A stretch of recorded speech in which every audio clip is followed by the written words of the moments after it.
Lepas tu, إن الحمد لله نحمده ونستعينه من يهده الله فلا مضل له ومن يضلل فلا هادي له وأشهد أن لا إله إلا الله وحده لا شريك له وأشهد أن محمدا عبده ورسوله اللهم صل وسلم على سيدنا محمد وعلى آله وصحبه وبارك وسلم ربنا اشرح لنا صدورنا ويسر لنا أمورنا واحلل عقدة من ألسنتنا يفقه أقوالنا سبحانك لا علم لنا إلا ما علمتنا إنك أنت العليم الحكيم ولا حول ولا قوة إلا بالله العلي العظيم والحمد لله رب العالمين. Yang saya muliakan urus setia Akademik Thaqafah, yang sangat diraikan tuan-puan yang sudi bersama dengan kita pada pagi ini. Mudah-mudahan Allah Ta'ala rahmati kita. Allah Ta'ala memberikan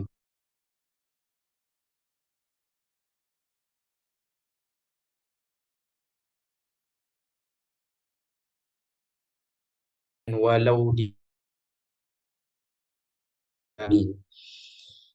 Jadi insya-Allah pada pagi ini uh, saya berhajat untuk mengajak tuan-puan kita sama-sama tadabbur satu surah yang pendek yang saya kira ramai di antara kita yang hafal surah ini, yang hafal surah ini uh, termasuk di dalam surah lazim di dalam juzul amma, itulah surah At-Tin.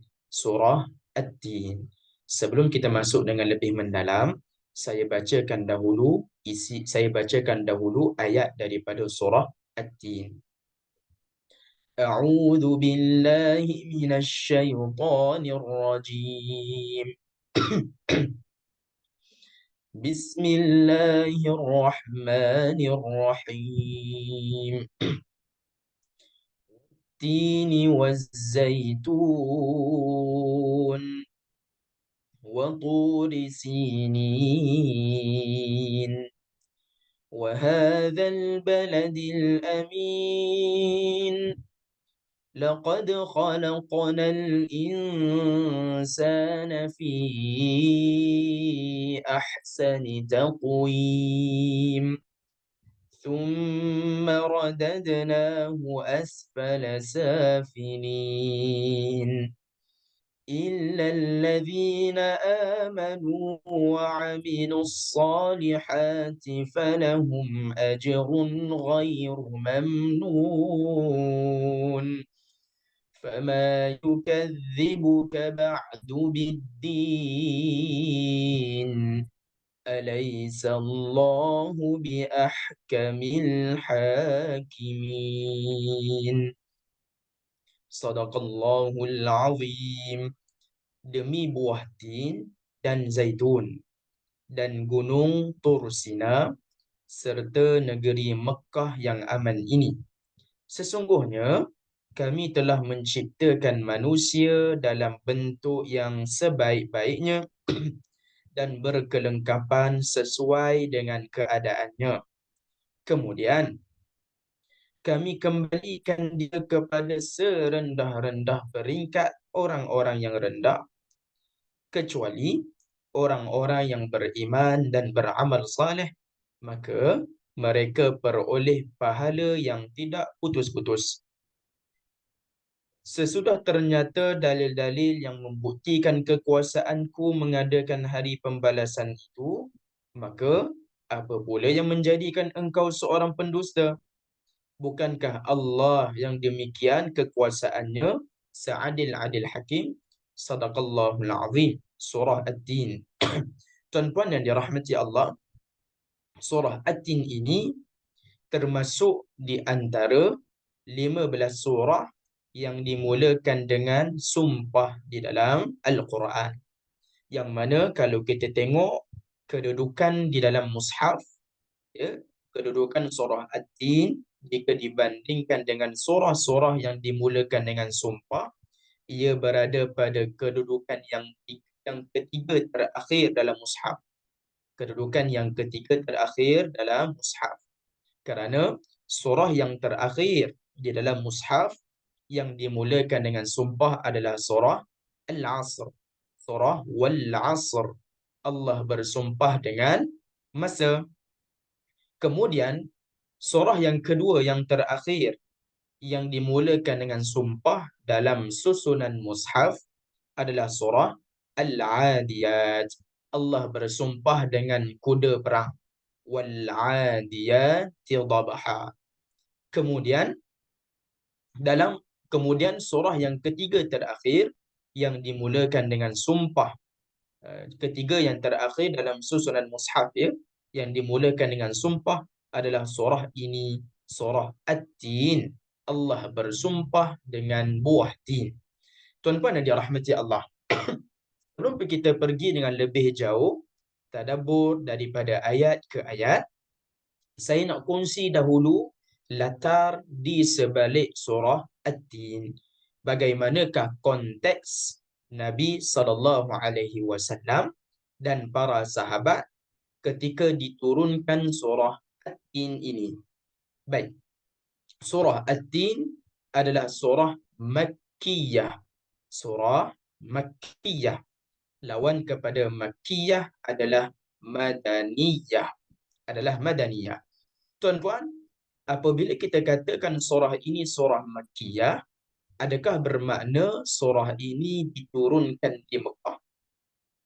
Maksudnya surah Madaniyah adakah bermakna diturunkan di Madinah? Adakah ia soal tempat diturunkan? Maka di sana pendapat yang diterima oleh ramai para ulama apabila disebutkan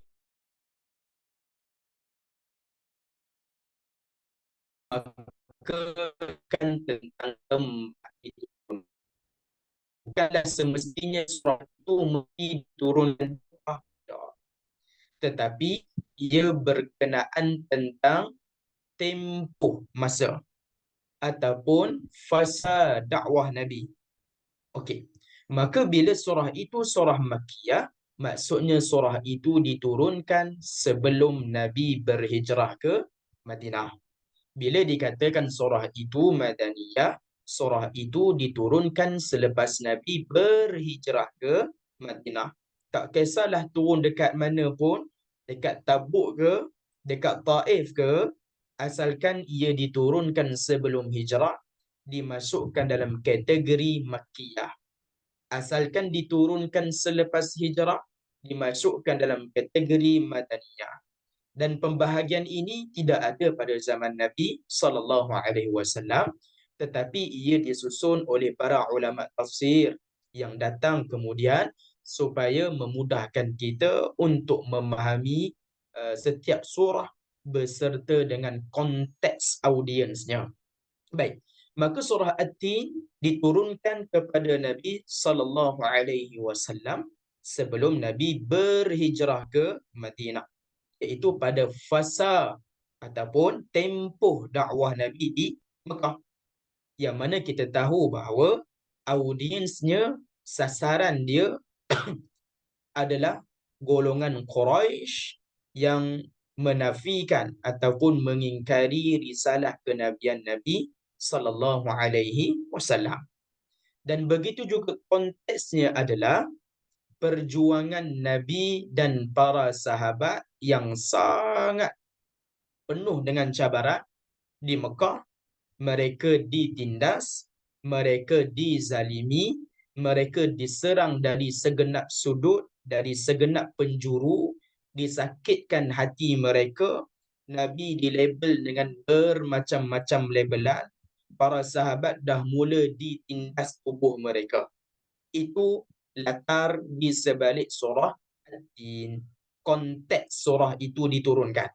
Maksudnya, perjuangan yang belum mencapai kemenangan, perjuangan yang penuh dengan cabaran. Boleh setakat ini?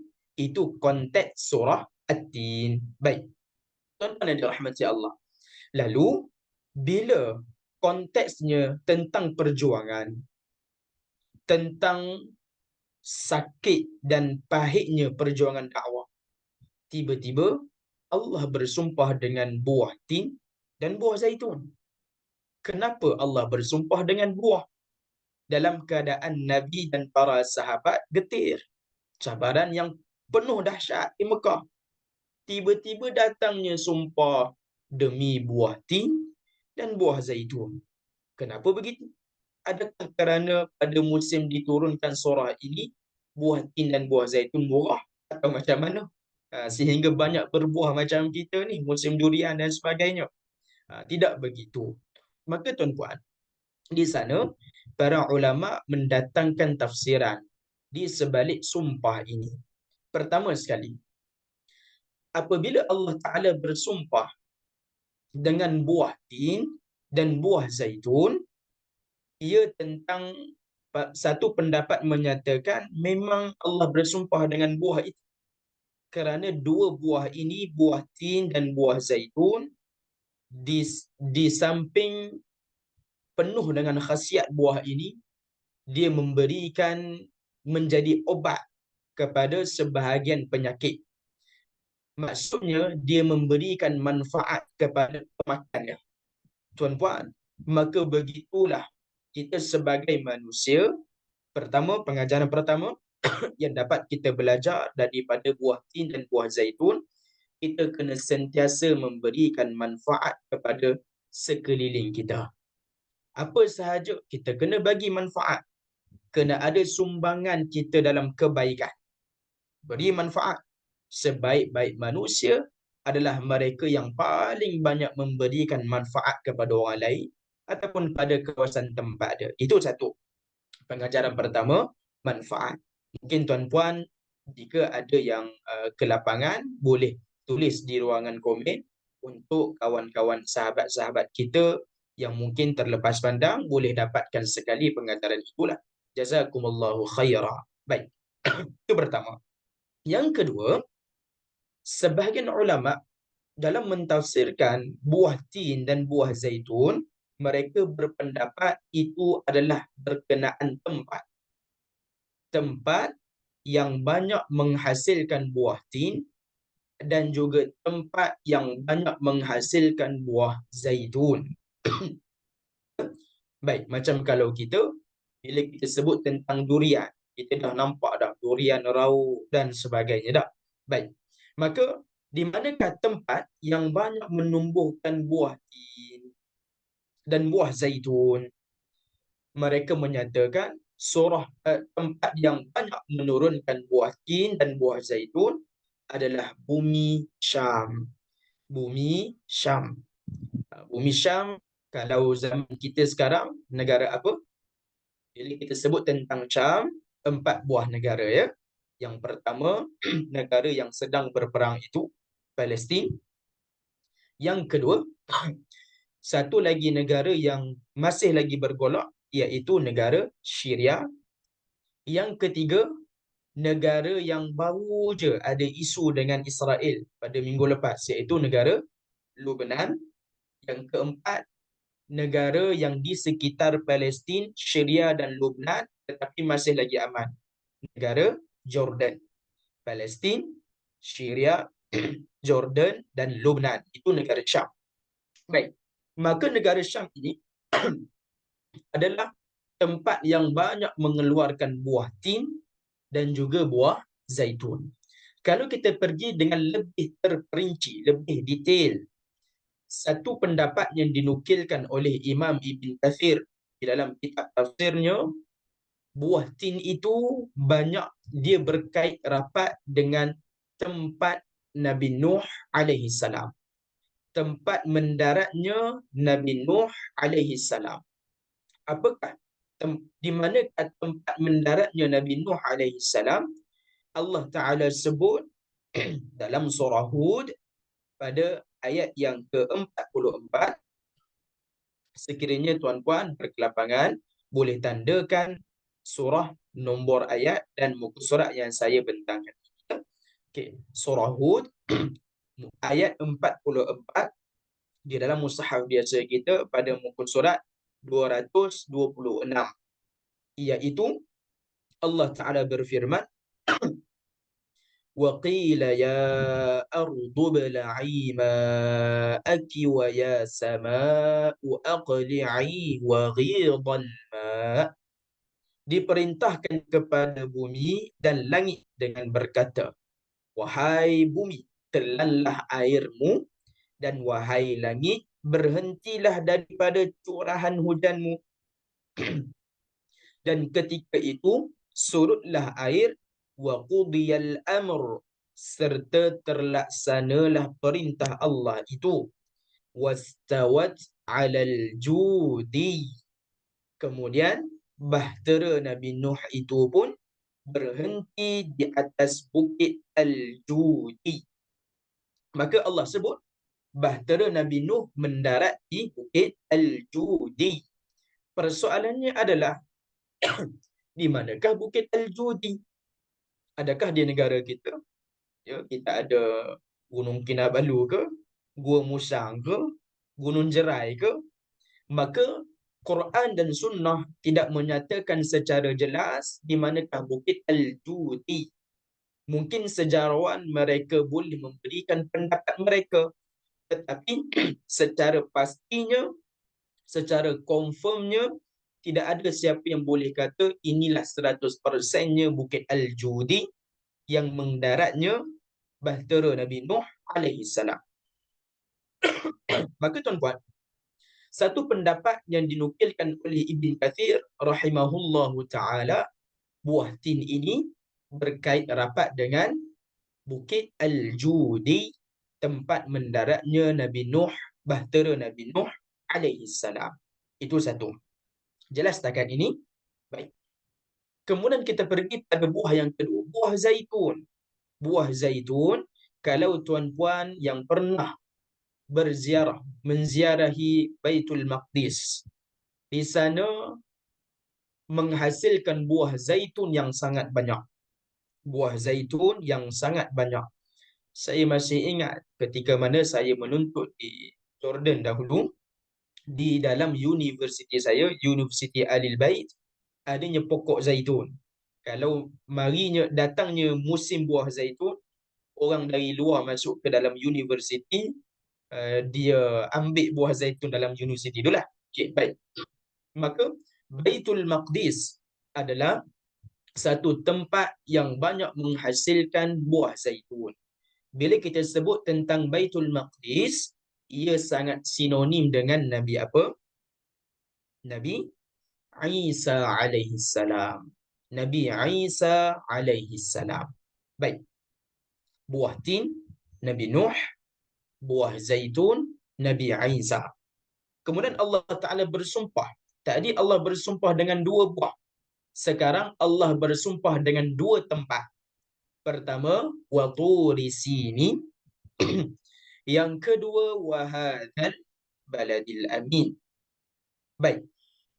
Demi Gunung Tur Sina ataupun Gunung Sinai. Gunung ini berada di negeri Mesir, di negara Mesir. Mungkin tuan-puan, sebahagian kita yang pernah pergi ke Mesir dan pernah menziarahi Gunung Tur Sina. Bila kita katakan tentang Gunung Tur Sina, sangat sinonim dengan seorang Rasul lah. Rasul apa? Nabi Musa alaihi salam. Nabi Musa alaihi salam. Yang mana Nabi Musa alaihi salam bercakap dengan Allah Ta'ala di Gunung Tur Sina. Wa kallamallahu Musa taklima. Allah berkata-kata dengan Nabi Musa di Gunung Tur Sina. Sangat sinonim dengan Nabi Musa alaihi salam. Dan tempat yang kedua yang Allah jadikan sumpah, wa hadzal baladil amin. Demi bumi Mekah yang aman ini. Jelas bumi Mekah, kita boleh katakan, sepakat para ulama menyatakan bumi yang dimaksudkan di dalam ayat ini adalah bumi Mekah. Bumi yang aman. Bumi yang aman. Berkat doa Nabi Ibrahim alaihi salam yang dah pun kita bentang dalam surah Quraisy pada bulan lepas. Nabi Ibrahim berdoa kepada Allah dalam surah Al-Baqarah muka surat 19 paling bawah, Rabbi ja'al hadha baladan amina. Tuhan, jadikanlah negeri Mekah ini aman. Jadikanlah negeri Mekah ini aman. Dan juga Allah Ta'ala sebut dalam surah Ali Imran ayat 97 muka surat 62. Surah Ali Imran ayat 97 muka surat 62. Wa man dakhalahu kana amina. Sesiapa yang masuk ke dalam itu, dia akan selamat, aman, tenteram.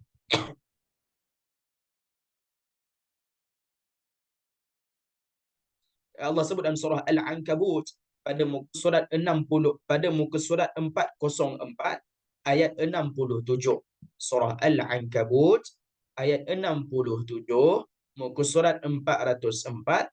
Awalam yarau anna ja'alna haraman amina wa yutakhattafun nasu min hawlihim. Allah sebut, tidakkah mereka melihat dan memerhatikan bahawa kami telah menjadikan Mekah tanah suci yang dihormati lagi aman, sedang orang-orang yang tinggal di sekitar mereka sentiasa dirompak. Manusia yang tinggal di sekitar Mekah dirompak atau dicolek, tetapi di dalam Mekah aman, tentera. Maka wahadzal baladil amin, demi bumi Mekah yang aman. Baik. Bila kita katakan tentang bumi Mekah, sangat sinonim dengan Nabi apa? Pertama, doa tadi, Nabi Ibrahim alaihi salam. Nabi Allah Ibrahim alaihi salam yang banyak mendoakan kepada bumi Mekah untuk kesejahteraan keamanan Mekah dan juga kesejahteraan ekonomi Mekah. Yang kedua, Nabi apa yang sangat sinonim dengan negeri Mekah? Nabi kita Muhammad sallallahu alaihi wasallam yang dilahirkan di bumi Mekah. Baik. Tuan-puan, buah tin sangat sinonim dengan Nabi Nuh alaihi salam. Buah zaitun sinonim dengan Baitul Maqdis, iaitu Nabi Isa alaihi salam. Gunung Tursina sangat sinonim dengan Nabi Musa alaihi salam. Dan bumi Mekah sangat sinonim dengan Nabi Ibrahim dan Nabi Muhammad sallallahu alaihi wasallam. Baik, jelas setakat ini kita sentuh tentang sumpah sahaja dahulu. Baik, mungkin ada siapa yang boleh kongsi di ruangan komen? Boleh tandakan, boleh tolong tulis, tandakan nota itu, sama-sama kita kongsi kepada rakan-rakan kita yang lain. Mudah-mudahan kita mendapat pahala di sisi Allah Azza wa Jalla dalam mempermudahkan rakan-rakan kita yang lain. Baik.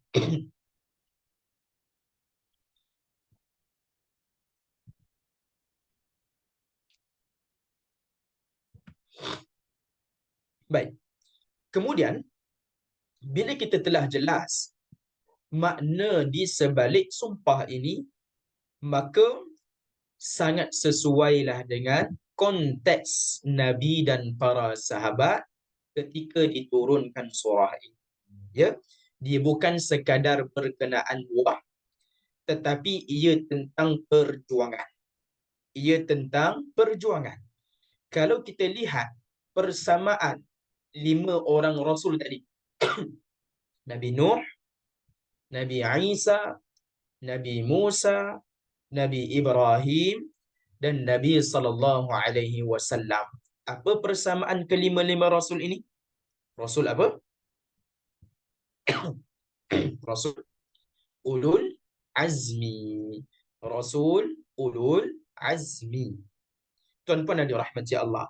Maka dalam konteks perjuangan dakwah Nabi yang getir, yang pahit, Allah Ta'ala datangkan tentang perjuangan para anbiya, yang mana mereka dahulu pun menghadapi perjuangan yang sangat pedih, yang sangat sukar untuk menyebarkan Islam kepada kaum mereka. Kita tahu Nabi Nabi Nuh alaihi salam macam mana berdakwah kepada kaumnya selama 950 tahun. 950 tahun. Yang beriman dengan Nabi Nuh hanyalah beberapa orang sahaja. Sangat sedikit. Sehingga kan ada satu surah yang khusus Allah Ta'ala rakam. Allah rakam aduan dan luahan Nabi Nuh alaihi salam kepada Allah Ta'ala tentang kaum dia. Surah apa? Surah Nuh. Surah Nuh. Kemudian, bila kita tengok perjuangan Nabi Isa alaihi salam, Nabi Isa alaihi salam diutuskan kepada Bani Israel. Diutuskan kepada Bani Israel. Kemudian kita dapat lihat dalam surah Ali Imran pada ayat 52, Allah rakam ucapan Nabi Isa. Falamma ahassa Isa minhumul kufr. Ketika mana Nabi Isa merasa serta mengetahui dengan yakin kekufuran daripada kaum Yahudi, maka Nabi Isa bertanya, man ansari ilallah. Siapa yang menjadi penolong-penolongku dalam menegakkan agama Allah Ta'ala ini? Yang menyahut seruan Nabi Isa adalah golongan Hawariyun, sahabat Nabi Isa alaihi salam. Dan Allah Ta'ala sebut tentang bagaimana tipu daya yang dilakukan oleh kaum Yahudi untuk menjatuhkan Nabi Isa alaihi salam. Lalu Allah sebut, wa makaru wa makarallah wallahu khairul makirin. Dan orang-orang Yahudi yang kafir itu merancang tipu daya untuk membunuh Nabi Isa, dan Allah pula membalas tipu daya mereka. Allah lah sebaik-baik yang membalas tipu daya. Wa makaru wa makarallah wallahu khairul makirin. Sedikit selingan tentang ayat ini. Ramai masyarakat Melayu kita suka guna ayat ini. Sekiranya mereka merancang untuk berjalan, bermusafir, tiba-tiba rancangan mereka itu tak jadi. Tidak berlaku seperti yang mereka rancangkan. Kemudian mereka kata, kita ni hanya boleh merancang, Allah sebaik perancang. Itu dah betul. Tapi didatangkan ayat ni, wa makaru wa makarallah, mereka merancang, Allah juga merancang. Allahu khairul makirin, Allah sebaik-baik perancang. Tuan-tuan, ya, prinsipnya betul. Allah Ta'ala sebaik-baik perancang. Tetapi ayat ini tidak kena pada tempat, pada konteks penggunaannya. Kerana bila Allah sebut wa makaru, maksudnya perancangan yang jahat. Musuh, mereka melakukan perancangan yang jahat. Wa makarallah, Allah balas perancangan jahat mereka. Wallahu khairul makirin, dan Allah sebaik-baik pembalas rancangan jahat. Itu konteks dia. Tuan-puan, sekadar kita nak pergi berjalan ke Thailand, tak jadi kita baca ayat ni. Jahat sangat ke perancangan kita tu? Sehingga kita nak baca ayat ni? Tidaklah. Maka konteks ayatnya tidak kena pada tempat dia. Prinsipnya dah betul, Allah sebaik-baik perancang, tapi ayat ini tidak kena pada konteks yang selalu dipakai oleh orang kita lah. Baik. Tuan-tuan, maka kita mendapati bagaimana perjuangan Nabi Isa menghadapi perancangan jahat oleh kaum Yahudi. Kemudian bila kita sebut tentang perjuangan Nabi Musa alaihi salam, kita telah jelas Nabi Musa ini berhadapan dengan dua ragam manusia. Pertama sekali, dengan ragam manusia yang mengingkari risalahnya, iaitu Firaun, Qarun, Haman, walaupun dah berdakwah dengan bermacam-macam cara. Kalau tuan-puan baca dalam surah Asy-Syu'ara, dalam surah Asy-Syu'ara, Nabi Musa nak berhadapan dengan Firaun bukan satu benda yang mudah. Kenapa? Kalau tuan-puan baca surah Asy-Syu'ara, kita dapati Firaun mengungkit jasanya dalam membesarkan Musa alaihi salam. Firaun sebut, dulu aku besarkan engkau. Kemudian mari datang untuk betulkan Firaun. Tuan-puan, untuk kita membetulkan orang yang banyak sumbangan kepada kita, itu bukan satu kerja yang mudah. Kerana akan ada dalam perasaan dan jiwa kita terhutang budi. Takkanlah saya nak tegur dia. Kan kecil hati pula dia. Tuan-puan, itu satu. Yang kedua, kita tahu sebelum Nabi Musa dilantik menjadi Rasul, Nabi Musa pernah ada kes jenayah. Apa kes dia? Suatu ketika, dia terlihat seorang Bani Israel dan juga seorang daripada kabilah bangsa Qibti. Qibti ini bangsa sama kaum dengan Firaun. Bani Israel sama kaum dengan Nabi Musa alaihissalam. Mereka bergaduh. Sehingga akhirnya Nabi Musa terpukul. Terpukul bukan sengaja ya. Terpukul bangsa Qibti itu sehingga mati. Sehingga mati. Kemudian Firaun mencari Nabi Musa alaihissalam sehinggalah baginda terpaksa keluar daripada Mesir. Maksudnya kalau dalam bahasa kita wanted lah. Di negara Mesir tu wanted. Tuan-puan, ini juga yang disebut oleh Firaun dalam surah Asy-Syu'ara. Disebut tentang kes Nabi Musa alaihissalam. Tuan-puan, cuba bayangkan seluruh pemerintah menggesa tentera-tentera untuk mencari kita.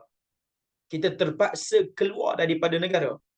Tiba-tiba Allah Ta'ala turunkan perintah, sebarkan dakwah, kita kena kembali semula kepada kawasan yang nak membunuh kita. Macam mana perasaan kita? Susah. Tetapi Nabi Musa pergi juga. Itu satu. Berdepan dengan karenah orang yang mengingkari risalah. Yang kedua, Nabi Musa juga berdepan dengan karenah orang yang dah pun mengikuti dakwah baginda tetapi ada sifat nakal dia. Kita serba maklum. Kita sedia maklum. Orang Yahudi, orang Bani Israel, mereka sangat tidak menghargai, tidak pandai menghargai nikmat yang Allah telah berikan kepada mereka. Contoh saya datangkan dalam surah Al-A'raf. Selepas Allah memperlihatkan Bani Israel tentang tenggelamnya Firaun dan bala tentera yang sangat ramai. Tenggelam dalam Laut Merah, mati. Dan Bani Israel nampak depan mata peristiwa itu. Lalu setelah Allah selamatkan mereka, mereka dan Nabi Musa alaihissalam melalui satu kawasan kampung. Yang mana mereka melihat penduduk di kawasan itu sembah patung. Sembah patung. Lalu apa yang dilakukan oleh Bani Israel? Mereka minta kepada Nabi Musa untuk dibina sebuah berhala untuk mereka sembah. Ini baru je nampak Firaun tenggelam tadi. Dan paling kita sebut kurang ajarnya, mereka minta Nabi Musa buat berhala untuk mereka sekutukan Allah Ta'ala. Itu Bani Israel. Nakal. Jahatnya sikap dia orang. Kalau tuan-puan belik hujung surah Al-Ma'idah, kita akan jumpa kisah yang mana Nabi Musa memerintahkan Bani Israel untuk membuka Al-Ardhal Muqaddasah, tanah suci, Baitul Maqdis, membuka tanah suci. Kemudian apa yang dikatakan oleh Bani Israel kepada Nabi Musa alaihissalam? Bani Israel berkata, inna fiha qauman jabbarin.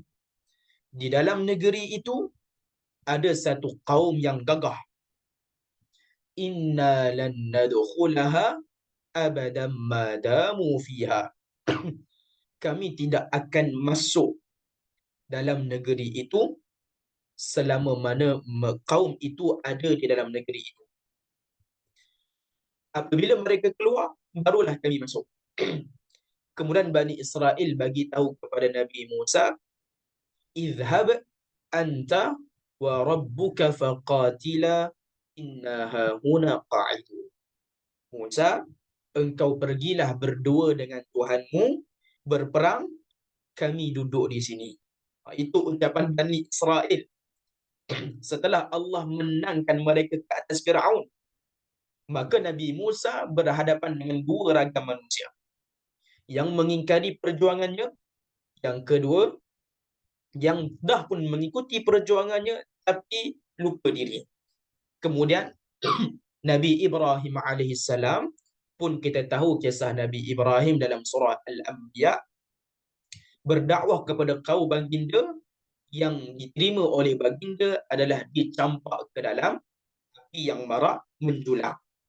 Dihalau oleh ayahnya sendiri. Tuan-puan, itu perjuangan para rasul tadi.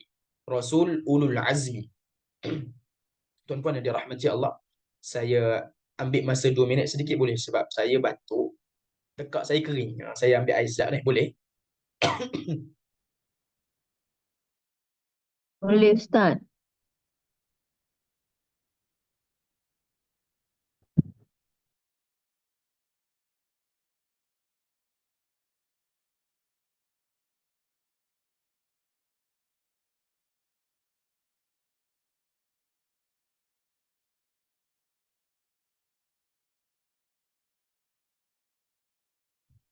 Baik, kita kembali semula ya. Minta maaf, iklan sekejap. Terima kasih kepada yang sudi menulis.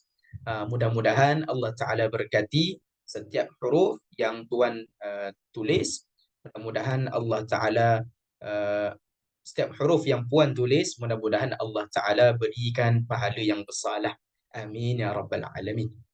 Baik, maka tuan-puan, bila dalam keadaan Nabi berjuang di Mekah, Nabi ditindas, Nabi dimaki hamun, dicerca, melihat pula bukan sahaja, tuan-tuan, dalam perjuangan ni, perkara yang memberatkan hati kita adalah bila pihak musuh, pihak lawan mula menyentuh orang lain dalam perjuangan kita. Kalau kita lihat, orang Quraisy bukan sahaja mengganggu Nabi, tetapi bagaimana Nabi melihat pengikut baginda ditindas, diseksa. Itu satu perkara yang memberatkan hati. Dan juga Quraisy bukan sahaja menyerang para sahabat, mereka mengganggu anak-anak Nabi. Anak-anak Nabi diceraikan secara paksa kerana perjuangan ayahnya. Bukan sahaja anak-anak Nabi yang kena, tetapi seluruh Bani Hashim kena. Keluarga Nabi seluruhnya kena dipulau. Tidak ada makanan.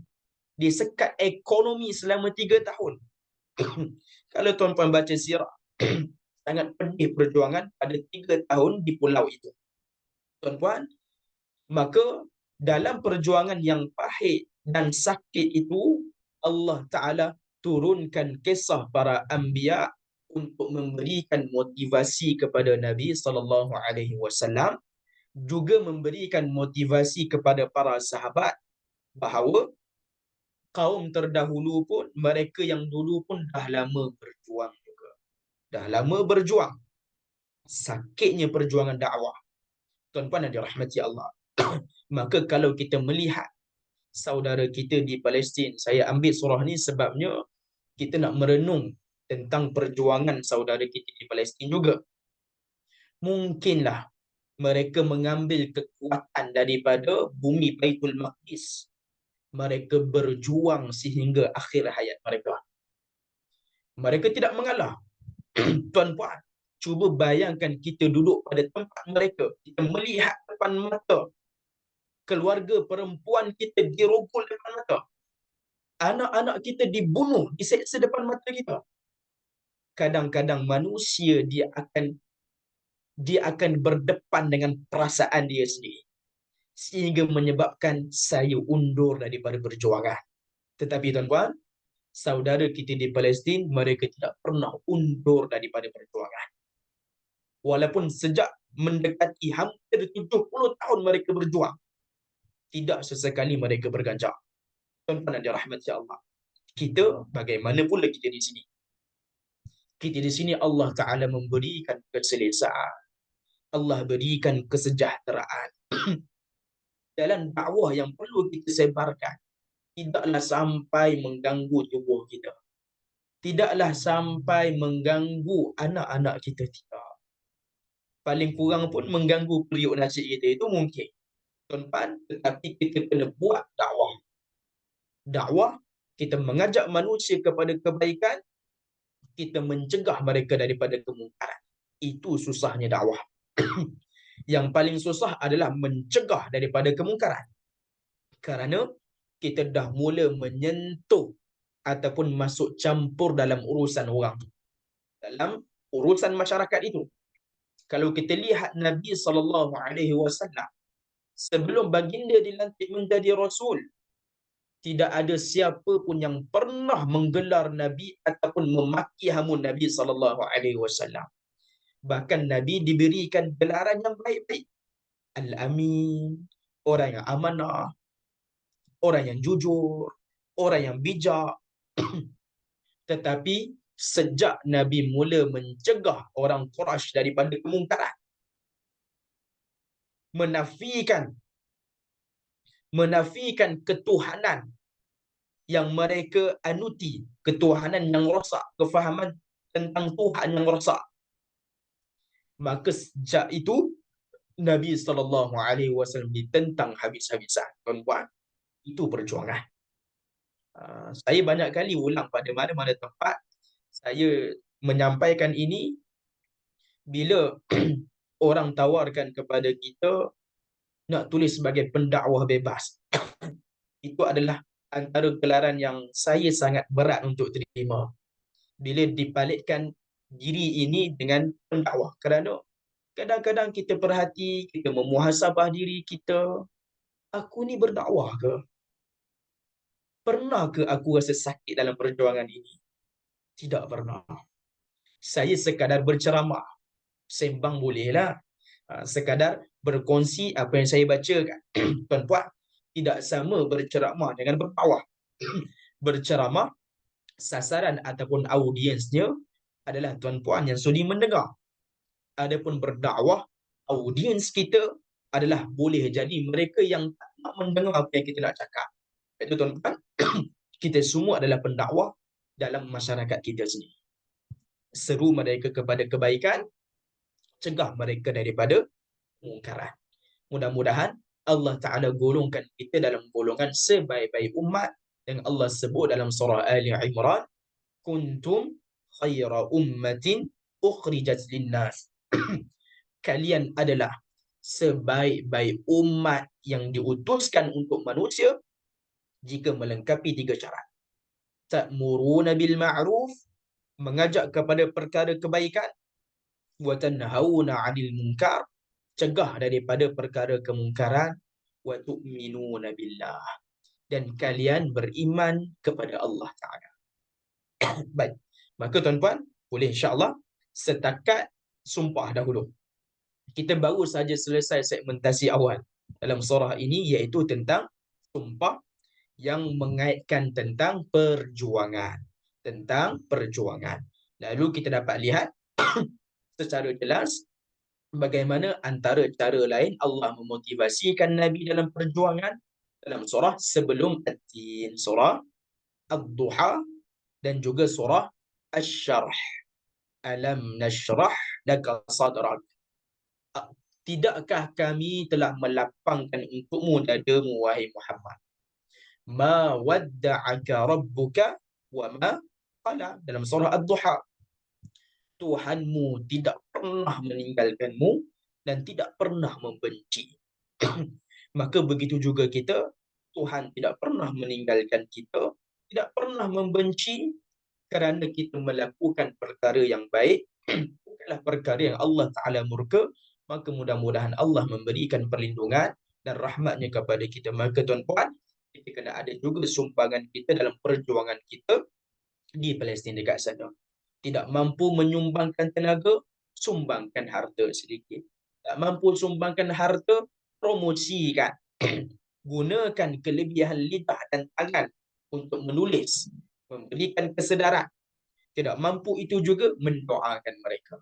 Mudah-mudahan kita adalah sedikit dalam perjuangan mereka. Mudah-mudahan. Kemudian, setelah Allah Ta'ala bersumpah, Allah datangkan penyataan umum, penyataan yang difokuskan di dalam ayat ini, iaitu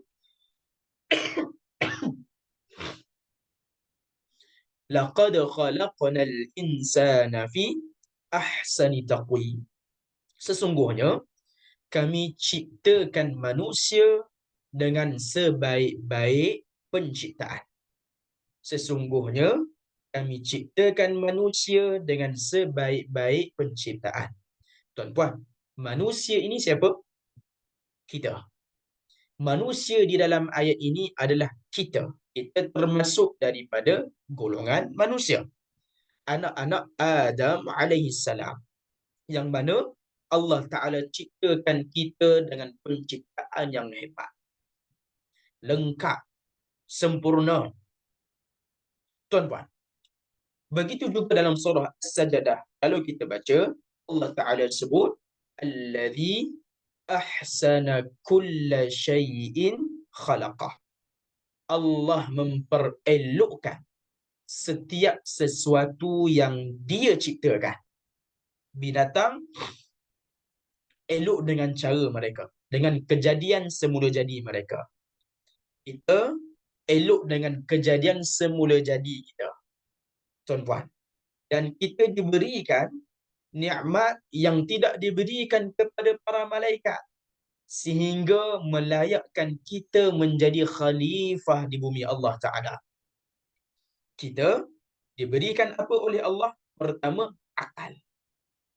Allah memuliakan Adam alaihi salam berbanding para malaikat kerana kelebihan ilmu yang Allah berikan kepada Adam, yang Allah tidak berikan kepada para malaikat. Tuan-tuan boleh cek dalam surah Al-Baqarah pada muka surat yang ke-6. Ya, muka surat yang ke-6. Kelebihan ilmu yang Allah berikan kepada Adam berbanding para malaikat. Itu satu. Yang kedua, Allah Ta'ala memberikan kepada kita wasilah-wasilah yang membolehkan kita memakmurkan bumi Allah Ta'ala ini. Makmurkan dengan tamadun, peradaban. Yang paling penting, makmurkan dengan syariat Allah Ta'ala. Itu asasnya. Dan itu juga termasuk dalam ibadah. Bila kita memakmurkan bumi Allah Ta'ala. Maka tuan-puan yang dirahmati Allah, dalam ramai-ramai manusia yang diciptakan dengan baik, dengan akalnya. Contoh kalau kita tengok, kalau kita nak kaitkan surah At-Tin dengan surah selepasnya dalam susunan mushaf, surah Al-Alaq, Allah sebut tentang ilmu. Iqra bismi rabbikal ladzi khalaq. Bacalah dengan nama Tuhanmu yang menciptakan. Tetapi sebahagian manusia ini, bila mereka diberikan ilmu, mereka jadi lupa diri. Allah sebut dalam surah Al-Alaq, Alla innal insana la yatgha. Sesungguhnya manusia melampau. Asalnya mereka daripada khalaqal insana min 'alaq, daripada segumpal darah. Tidak ada apa-apa. 'Allamal insana ma lam ya'lam. Tuhan mengajarkan kepada manusia apa yang asalnya dia tak tahu.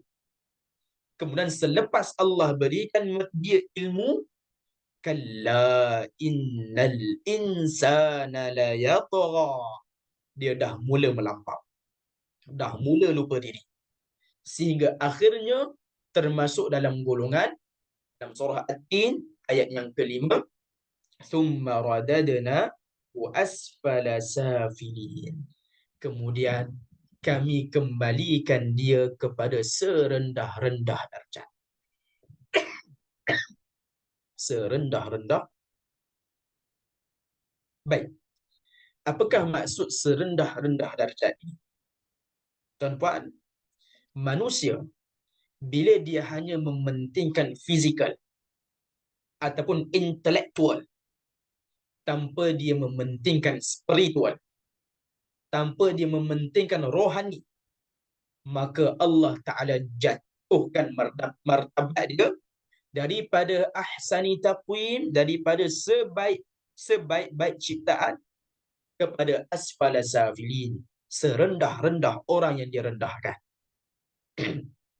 Apakah maksud serendah-rendah orang yang direndahkan? Kalau kita balik Ibn Kathir dan sebagainya, tafsirannya adalah neraka Jahannam. Allah Ta'ala memasukkan manusia ke dalam neraka Jahannam. Itu satu. Yang kedua, tuan-puan, manusia ini walaupun mereka ada akal, tetapi sekiranya mereka tidak menggunakan akal itu pada jalan yang betul, boleh menyebabkan mereka lebih teruk daripada binatang. Mereka lebih jahat daripada binatang, lebih rendah daripada binatang. Asfala safilin.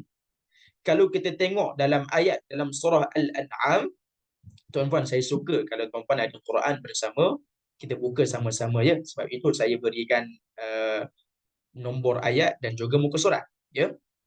Okey. Kalau kita tengok Allah Taala sebut dalam surah Al-An'am, minta maaf, surah Al-A'raf pada ayat 179. Surah Al-A'raf ayat 179. Allah sebut, وَلَقَدْ ذَرَأْنَا لِجَهَنَّمَ كَثِيرًا مِنَ الْجِنِّ وَالْإِنسِ. Sesungguhnya kami jadikan untuk neraka Jahannam itu banyak daripada golongan jin dan manusia. Okay. Lahum qulubun la yafqahuna biha. Mereka ada hati tetapi mereka tak nak memahami. Walahum a'yunun la yubsiruna biha. Mereka ada mata tetapi mereka tak nak melihat. Walahum adhanun la yasma'una biha. Mereka ada telinga tetapi mereka tak nak mendengar.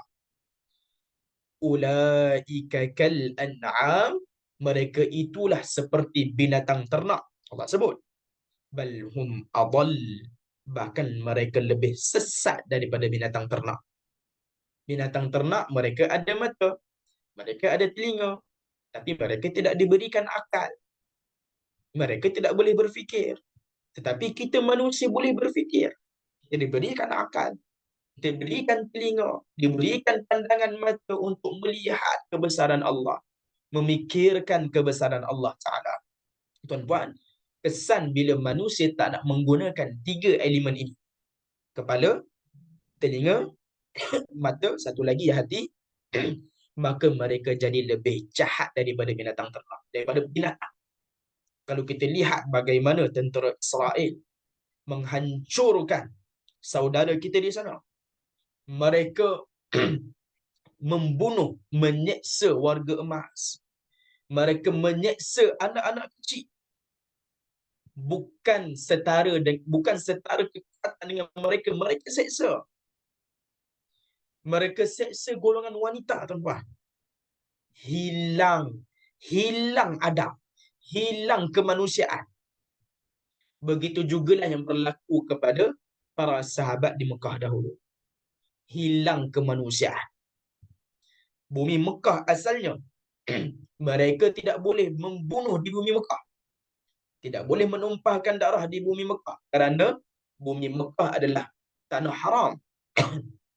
Tetapi untuk umat Islam, mereka hapuskan prinsip itu, membunuh, merancang untuk menjatuh dan membunuh Nabi, untuk menzalimi para sahabat, hilang kemanusiaan. Maka tuan-puan, asasnya bila kita tak ada hati, tidak ada akal, manusia jadi lebih jahat daripada binatang. Ya, itu tentang soal perjuangan. Itulah perjuangan tuan-tuan. Baik, kecuali Allah sebut, kecuali amanu wa amilus salihat. Kecuali orang yang beriman dan beramal saleh. Orang yang beriman dan beramal saleh. Tuan-tuan, sebelum kita masuk kepada ayat ini, mohon sesiapa yang sudi untuk menulis poin yang telah pun kita kongsikan di ruangan komen untuk untuk manfaat sahabat-sahabat kita yang lain, insya-Allah. Hmm.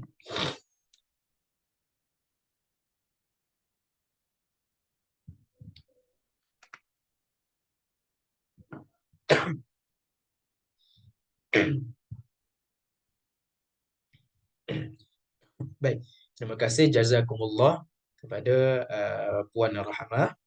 Semoga Allah berkat. Baik. Allah Ta'ala sebut manusia direndahkan martabatnya kecuali orang yang beriman dan beramal saleh.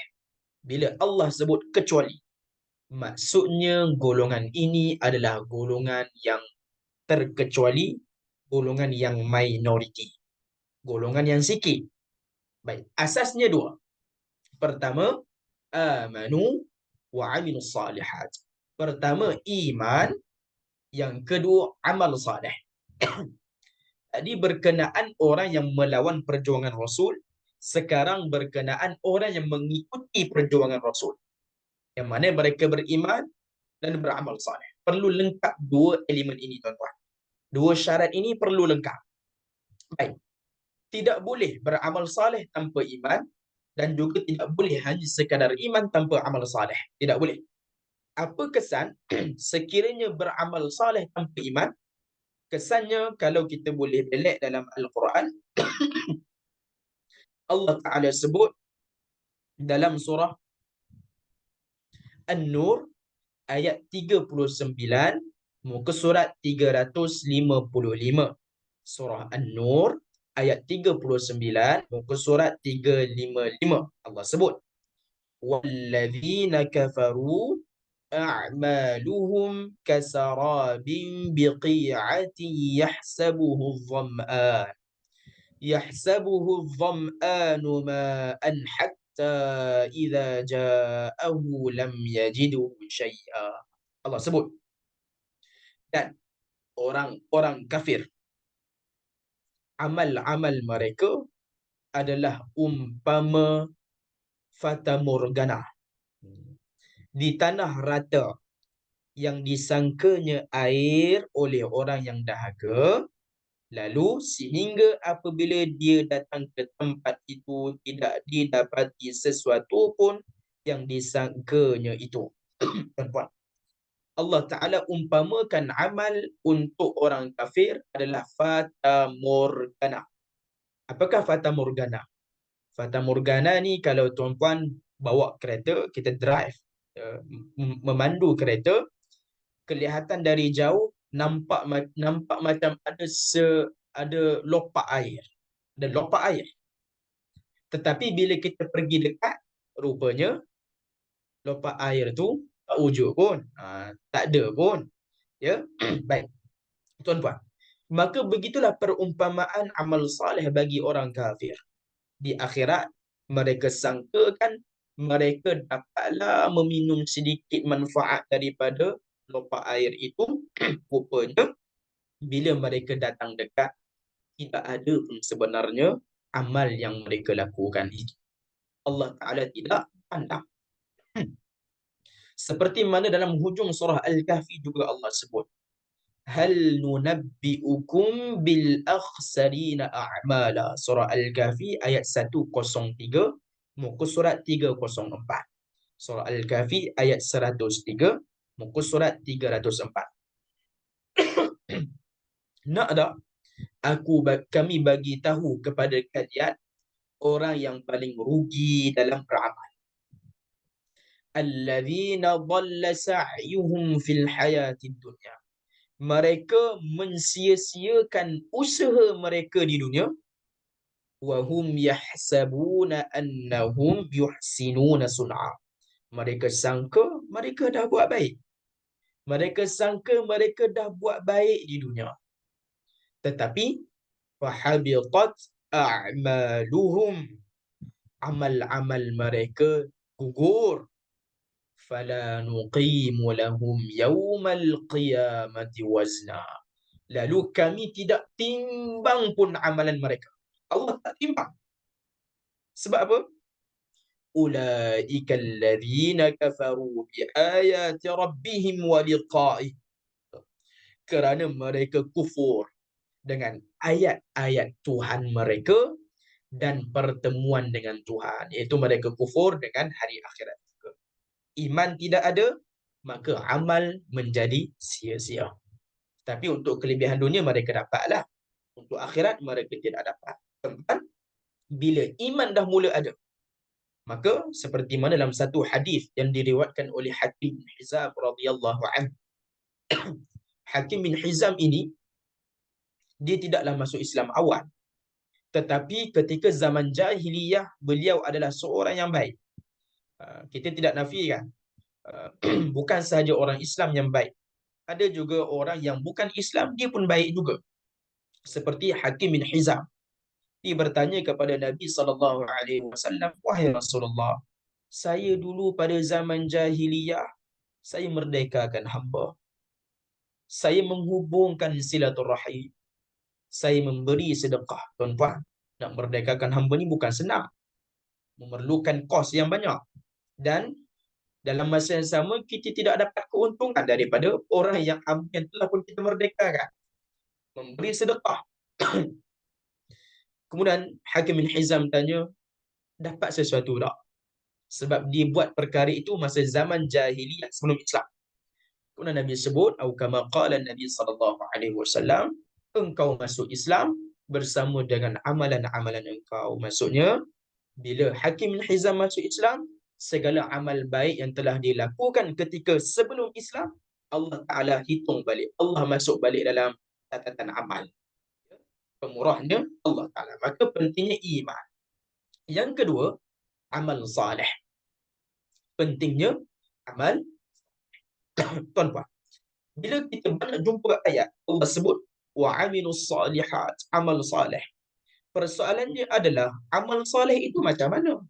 Itu persoalannya. Macam mana amal salih? Tuan-tuan, saya bagi tips pada tuan-tuan macam mana nak tahu amal salih di dalam Al-Quran. Boleh tanda tips ni. Nanti kalau kita baca Quran, kita tahu, oh, ini amal salih rupanya. Okey, baik. Tuan-tuan biasa baca di dalam Al-Quran kalimah amanu. Amanu. Contohnya, Allah seru, ya ayyuhallazina amanu. Wahai orang-orang yang beriman. Seruan. Ya, termasuk semua yang beriman, yang mendakwa dirinya beriman, termasuk dalam seruan ini. Kemudian datangnya perintah selepas seruan itu. Perintah yang datang selepas seruan itu, itulah amal saleh. Contoh saya bagi. Kalau tuan-tuan buka dalam surah Al-Baqarah, muka surat 28 ayat 183. Surah Al-Baqarah, muka surat 28 ayat 183. Allah sebut, ya ayyuhallazina amanu. Wahai orang-orang yang beriman. Allah sebut kalimah iman. Okay, maka kita tanya, okey, ini checkpoint kita. Ini kata kunci kita. Okay. Kutiba alaikumus siyam. Diwajibkan ke atas kalian berpuasa. Allah ikat puasa dengan amanu, dengan iman. Maksudnya puasa itu adalah amal saleh. Puasa itu adalah amal saleh. Okey. Contoh dalam ayat yang lain. Dalam muka surat 23 paling bawah. Muka surat 23 paling bawah. Allah sebut, ya ayyuhallazina amanu. Wahai orang-orang yang beriman. Wahai orang-orang yang beriman. Allah ikat dengan iman tadi. Sama dengan iman. Ista'inu bis sabri was salah. mintalah tolong kepada Allah dengan sabar dan salat. Maka perintah ini bila digandingkan dengan iman, maksudnya dia adalah amal saleh. Setiap apa yang kita doa, itu adalah amal saleh. Ditambah pula dengan kita menghadapi dengan penuh sabar dan juga kita salat, perbanyakkan salat, itu amal saleh. Baik. Maka begitu juga kalau kita lihat amal saleh di dalam Al-Quran, bukan sekadar menjaga hubungan dengan Allah Ta'ala. Kalau tuan-tuan belik dalam surah Al-Hujurat, muka surat 516. Surah Al-Hujurat, muka surat 516, pada ayat yang ke-11 dan 12. Ya. Allah sebut, Ya ayyuhalladzina amanu, wahai orang-orang yang beriman. Allah ikat dengan seruan iman tadi. La yaskhar qaumun min qaumin asa an yakunu khairan minhum. Allah sebut, jangan satu kumpulan merendahkan kumpulan yang lain kerana dia sangka dia lebih baik daripada orang yang dia rendahkan. Itu hubungan dengan manusia. Allah larang daripada merendahkan orang lain. Maksudnya itu juga amal saleh. Sebab Allah gandingkan dengan iman. Dan Allah perintahkan, itulah amal saleh. Wala talmizu anfusakum. Jangan mencela sesama kalian. Itu juga amal saleh. Wala tanabazu bil alqab. Jangan gelar dengan gelaran yang buruk. Itu juga amal saleh. Ijtanibu kathiran minadh-dhann inna ba'dadh-dhanni itsm. Jauhi prasangka, jauhi buruk sangka. Itu juga amal saleh. Wala tajassasu. Jangan mengintip kesalahan orang lain. Itu juga amal saleh. Ini janganlah kalau kita main Facebook, kita cari balik kesalahan dia 3 tahun lepas, 4 tahun lepas. Bukan itu yang Islam ajarkan. Wala yaghtab ba'dukum ba'dha. Jangan mengumpat. Itu juga amal saleh. Sebabnya Allah ikat dengan amanu tadi, dengan iman. Maksud tuan-puan, kita tahu dah. Apabila Allah sebut wa'amilus salihat, beramal saleh, bukan sahaja menjaga hubungan dengan Allah, tetapi menjaga juga hubungan dengan manusia.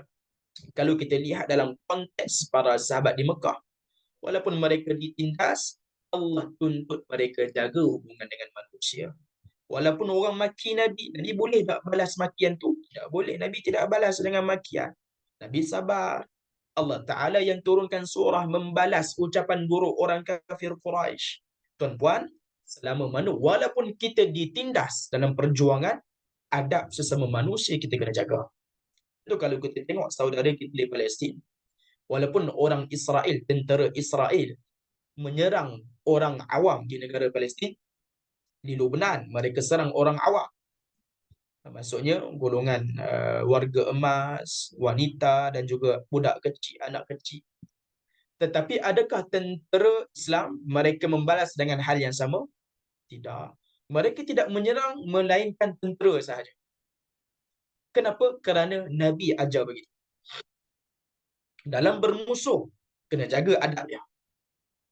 Jangan serang rumah ibadah. Jangan serang orang yang dalam rumah ibadah. Jangan serang kaum wanita. Jangan serang warga emas. Jangan serang anak kecil. Kerana mereka tidak ada hubungan dengan peperangan ini secara langsung. Walaupun mungkinlah mulut mereka pun boleh tahan juga. Tapi secara langsung mereka tidak ada kaitan dengan peperangan. Yang hanya dibenarkan untuk diserang adalah tentera yang terlibat secara langsung dalam peperangan. Itu saja yang boleh. Tuan-tuan, itu yang Nabi ajar. Itu yang Nabi ajar. Dalam perjuangan, kena jaga panduannya. Baik. Dan Allah Ta'ala sebut, falahum ajrun ghairu mamnun. Untuk mereka, pahala yang tidak putus-putus. Pahala yang tidak putus-putus. Tuan-tuan, bila kita melakukan amal saleh,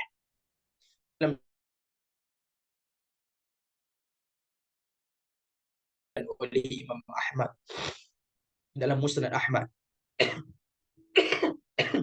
Nabi sebut, man hamma bihasanatin falam ya'malha kutibat lahu hasanah. Sesiapa yang berniat nak buat baik tetapi dia tidak buat. Pada hujungnya dia tidak melakukan amal yang dia niatkan itu, dituliskan untuknya satu kebaikan. Fa in 'amilaha kutibat lahu 'asyru amsalha ila sab'i'atin wa sab'i amsalha. Sekiranya dia melakukan amalan yang dia niatkan, dituliskan untuknya pahala 10 kebaikan semisalnya sehingga 707 kebaikan. Tuan-tuan, kalau kita baca Quran dalam hadis kita pun tahu baca satu huruf berapa kebaikan? 10 kebaikan. Dan kalau tuan-tuan buka dalam surah Al-Baqarah, surat 44, Allah sebut kalau kita bersedekah, berinfak pada jalan Allah, umpama sebiji benih menumbuhkan 7 tangkai, setiap tangkai menumbuhkan 100 biji benih. 700 lah. Ya? Baik. Dia berdasarkan kesungguhan kita, berdasarkan keikhlasan, juga berdasarkan kesusahan. Contoh tuan-tuan, kalau kita pergi salat di masjid berjemaah contohnya, walaupun salat yang sama, walaupun bilangan rakaat yang sama, tempat yang sama, di dalam di bawah ekon yang sama, di belakang imam yang sama, tapi belum tentu pahala sama. Kerana setiap orang tidak sama keikhlasan dan kesungguhan dia, dan juga kesusahannya tidak sama. Ada orang yang mari ke masjid dengan selesa, senang, bawa kereta. Ada orang yang mana susah datang ke masjid, berjalan kaki, tidak ada kenderaan. Maka pahala untuknya lebih besar daripada orang yang lebih senang tadilah. Baik. Kemudian Nabi sebut, fa illam ya'malha kutibat lahu hasanah. Sekiranya kebaikan yang dia tak buat tadi, yang dia niatkan nak buat tadi, dia tidak buat, Allah berikan kebaikan untuk dia juga. Tapi janganlah kita duk niat je selalu. Niat tak buat-buat kan. Tak apalah, niat dapat kebaikan juga. Tak buat-buat. Tidaklah begitu. Okey. Wa man hamma bisayyi'ah, sesiapa yang niat nak buat keburukan, falam ya'malha, tetapi dia tidak buat, lam tuktab alaihi, tidak dituliskan keburukan ke atas dia. Baik, tuan-puan. Maka itu pahala yang tidak putus-putus. Nak pahala Allah berikan sekiranya kita melakukan amal saleh. 10 ganda sehingga 700 ganda. Tuan-tuan, besar yang perlu kita rebut. Itu satu, itu kalau di dunia. Kalau kita tengok ganjaran yang Allah berikan di akhirat. Contoh tuan-tuan, saya berikan perumpamaan sekiranya seorang Muslim yang beriman, dia berdosa dan timbangan amal keburukan lebih berat daripada timbangan amal kebaikan. Dia akan dimasukkan ke dalam neraka. Itu ikut sifir asal dia lah. Okay, masuk ke dalam neraka Allah Ta'ala. Adakah dia masuk neraka selama-lamanya? Tidak. Dia akan dimasukkan ke dalam neraka sampai satu tempoh hilangnya keburukan yang dibuat. Dia azab sekadar keburukan yang dibuat. Kemudian dia dikeluarkan daripada neraka masuk ke dalam surga. Itu sifir asalnya. Ya, tapi kalau Allah Taala berkehendak untuk ampunkan dia, itu hak Allah Taala. Dia dimasukkan ke dalam surga. Tuan-puan, bila dah masuk surga ni, adakah tempohnya bergantung kepada amal kita? Ya, awak ni beramal 2 tahun je. Masuk syurga 2 tahun je lah, keluar balik. Adakah begitu? Tidak. Tapi masuk syurga selama-lamanya. Walaupun kadang-kadang amalan kita kecil sahaja, tidak padan dengan syurga yang Allah Ta'ala berikan. Ini menunjukkan bahawa pahala yang diberikan terhadap amal saleh itu banyak. Masuk syurga selama-lamanya. Padahal boleh jadi kebaikan yang dibuat itu sumbang RM1 je. Tapi Allah jadikan itu asbab masuk syurga selama-lamanya. Falahum ajrun ghairu mamnun. Itu kebaikan yang dibuat. Belum lagi kebaikan yang dia ajak orang lain buat sama. Kan Nabi sebut dalam satu hadis, apabila anak Adam mati, terputusnya amal kebaikannya, amalannya. Kecuali sedekah jariah. Dia sedekah yang mana sentiasa mengalir untuk dia. Dia wakaf, selama mana orang gunakan masjid itu pada kebaikan, dia mendapat pahala. Tidak putus-putus. Ilmu yang bermanfaat. Orang yang tak mampu sedekah pada harta, sedekahlah dengan ilmu dia. ajar orang baca Quran. Selama mana orang itu membaca Al-Quran dan dia pula ajarkan kepada orang lain. Mudah-mudahan kita dapat saham sekali. Dan juga pelaburan yang paling besar, pelaburan akhirat kita paling besar apa dia? Anak yang saleh. Kita menghabiskan wang untuk didikan agama dia. Kita mengajar dia didikan yang baik. Dia salat, hasil didikan kita. Dia ajar pula salat kepada orang lain. Orang yang diajarkan itu ajar pula kepada orang lain. Kita mendapat pahala saham yang besar, tuan-tuan. Dan paling penting, dia mendoakan kebaikan kita di akhirat. Itu juga amal saleh yang tidak putus-putus ganjarannya. Baik. Jadi tuan-tuan, boleh kongsi sedikit apa yang dah pun kita tuliskan dan telah pun kita bentang setakat ayat yang dah pun kita sampai.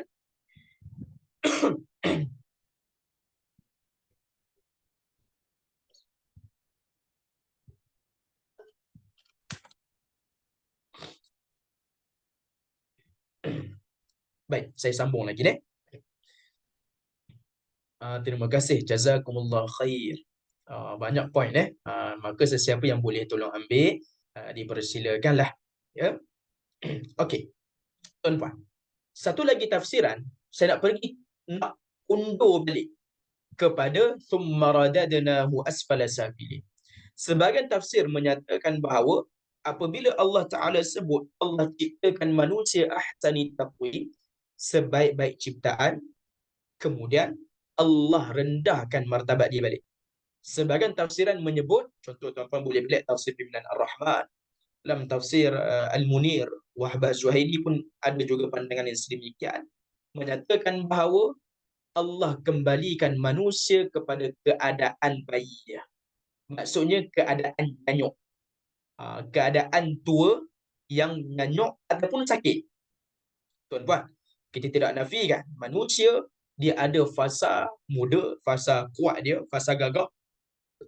Dia ada, sekiranya dipanjangkan umur, dia ada fasa nyanyuk dia dan dia ada fasa sakit dia.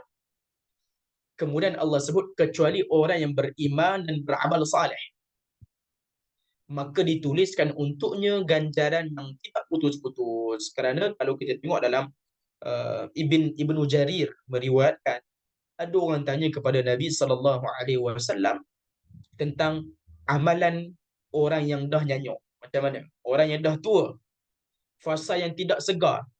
Maka tuan-puan, ayat ini menyatakan falahum ajrun ghairu mamnun.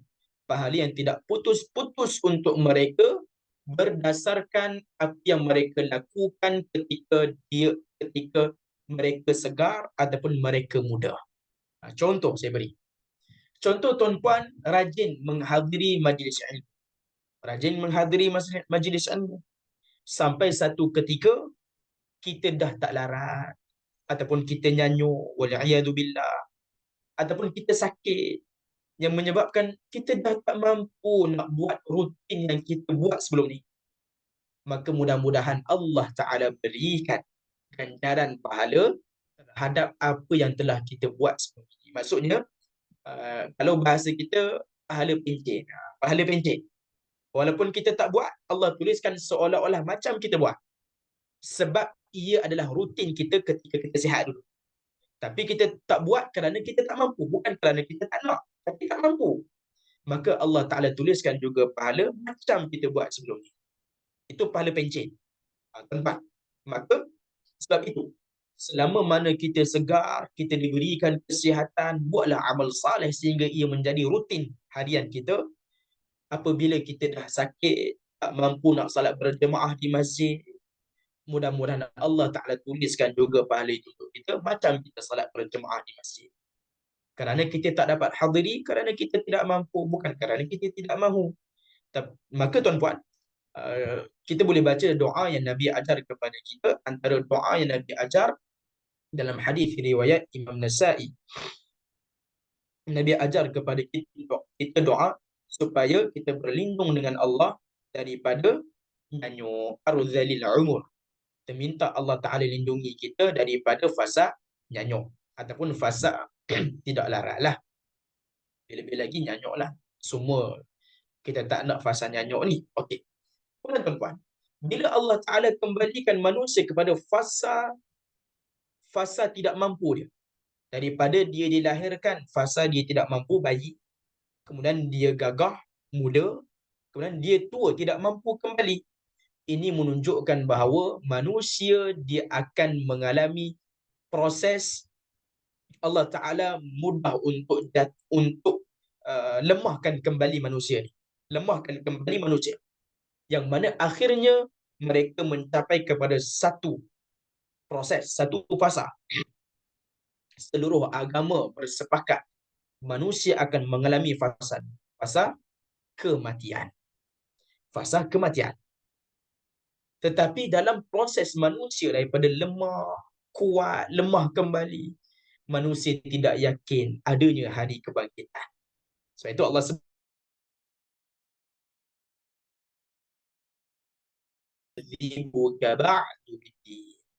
kenapa selepas dibuktikan keterangan, kamu masih lagi mendustakan hari pembalasan? Manusia merasa pelik. Macam mana Tuhan boleh ciptakan kita daripada penciptaan yang kedua? Sedangkan kita telah hilang di dalam tanah setelah dikuburkan. Seperti yang Allah Ta'ala sebut dalam surah As-Sajdah ayat 10. Penciptaan kedua lagi mudah bagi Allah berbanding penciptaan yang pertama. Kalau kita sebut perumpamaan diri kita lah kan. Kalau tuan-tuan masih ingat pada fasa awal kita bekerja dahulu, susah ke senang? Hari pertama masuk kerja. Sebab kita tak tahu apa. Kita baru belajar. Kemudian setelah 10 tahun, setelah 15 tahun, 20 tahun dalam medan, tugas itu semakin senang bagi kita kerana kita dah buat selalu buat hal yang sama. Tuan-tuan, kalau kita pun semakin mudah pada pembuatan yang kedua daripada yang pertama, apatah Allah Ta'ala. Allah ini penciptaan pertama pun senang, apatah lagi penciptaan yang kedua lagi senang bagi Allah Ta'ala.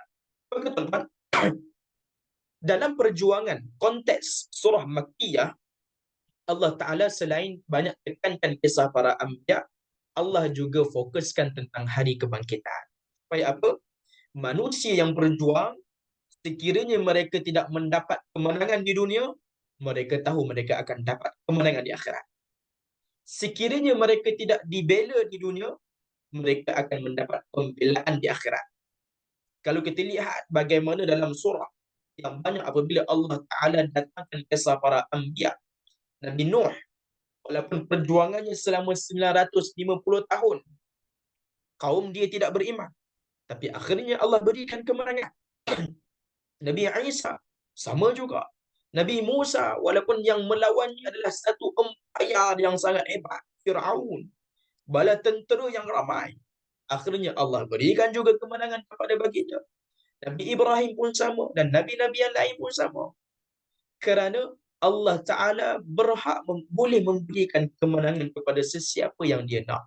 Dan kemenangan yang paling utama adalah kemenangan di hari akhirat. Sebab itu tuan-tuan, dalam kita melakukan kebaikan, walaupun orang tidak sebut jasa kita, orang memperlekehkan kebaikan yang kita buat, perjuangan yang kita tempuh, tapi percayalah, di hari akhirat Allah tidak sesekali menzalimi kita. Allah akan memberikan balasan yang sempurna ke atas setiap kebaikan yang kita lakukan, sekiranya niatnya betul ikhlas kerana Allah Ta'ala. Alaysallahu bi ahkamil hakimi. Bukankah Allah sebaik-baik adil, seadil-adil hakim? Hakim yang paling bijaksana, bukankah Allah? Tuan-tuan, Allah Ta'ala tahu siapa yang benar, siapa yang salah. Ya, dan Allah Ta'ala sesekali tidak menzalimi manusia di hari akhirat. Yang menzalimi mereka adalah diri sendiri. Ya, maka tuan-tuan, ayat ini kita tahu bahawa alaysallahu bi ahkamil hakimin. Allah sentiasa adil terhadap kita. Allah ni bukan macam manusia lain.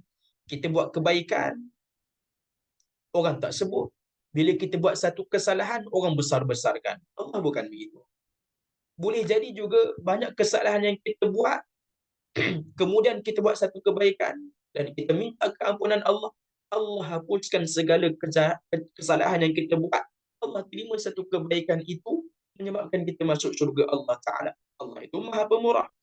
Ya, maka tuan-tuan, kita meyakini bahawa perlindungan Allah Ta'ala yang lebih hebat. Ya, kalaulah di dunia tidak mendapat kemenangan seperti para sahabat, ramai juga yang tidak sempat melihat kemenangan. Contohnya Sumayyah, ya, mati syahid sebelum pada fasa Mekah lagi. Tapi Allah Ta'ala mudah-mudahan berikan kepada mereka kemenangan di akhir. Ya, yang itu yang besar lagi. Yang paling besar yang kita nak, tuan-tuan. Tuan-tuan yang dirahmati Allah. Begitulah serba sedikit saya datangkan surah At-Tin dengan tema perjuangan. Dengan tema perjuangan. Mudah-mudahan Allah Ta'ala golongkan kita dalam golongan orang yang memperjuangkan agamanya. Amin ya rabbal alamin. Baik, boleh tulis sedikit apa yang dapat kita kongsikan pada pertemuan hari ini. Jazakumullah khair. Kadang-kadang saya pun ambil manfaat juga daripada penulisan ini sebab kadang-kadang bila kita bercakap, saya pun tak ingat apa yang saya cakap. Jadi saya pun boleh rujuk baliklah. Okey, baik. Boleh setakat itu insya-Allah. Maka setakat itu dahulu perkongsian kita pada hari ini dalam surah At-Tin. Mudah-mudahan Allah Ta'ala berkati, Allah Ta'ala berikan kekuatan untuk kita amalkan apa yang kita tahu. Semoga kita semua mendapat keampunan Allah Ta'ala. Segala baik datang daripada Allah, yang kurang itu kelemahan penyampaian saya sendiri. Ya Allah, kurniakanlah kepada kami syurga dan amalan yang mendekatkan kepada syurga-Mu. Dan lindungilah kami daripada neraka dan amalan yang mengundang kepada neraka-Mu. Subhanakallahumma bihamdika. Nasyhadu an la ilaha illa ant. Nastaghfiruka wa natubu ilaik. Saya serahkan kembali kepada urus setia. InsyaAllah jika ada masa kita berjumpa lagi. Assalamualaikum warahmatullahi wabarakatuh. Sama-sama. Waalaikumsalam.